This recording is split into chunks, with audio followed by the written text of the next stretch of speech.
నేను మరి మా ఫ్యామిలీ అంతా కలిసి మేము ఢిల్లీ వెళ్ళాం. అది కనిపిస్తున్నారుగా ఆయన మా బాబు, బ్లూ టీ షర్ట్. ఇది తెలుసు కదా, ఇండియాలోనే అతి ప్రధానమైనది మరి కోట. ఈ కోట చూడడం మరి చాలా ఆనందం అనిపించింది నాకు. ఇది చూసిన వెంటనే చాలా ఆనందంగా ఫీల్ అయ్యాం మేము. కానీ అక్కడ ఉన్నటువంటి సెక్యూరిటీ చాలా ఇదిగా ఉన్నారనమాట. ఇది నేను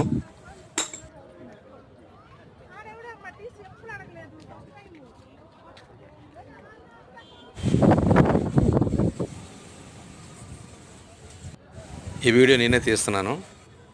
ఈ వీడియో తీసినంతసేపు అక్కడ చూసారు, అక్కడ ఎల్లో కలర్లో వేసిన ఎంత సెక్యూరిటీ గార్డు చాలా పెద్దది. ఇది చాలా హ్యాపీ అనిపించింది. ఏదైనా మీరు కూడా చూడాలి ఫ్రెండ్స్ అందరూ. Thank you.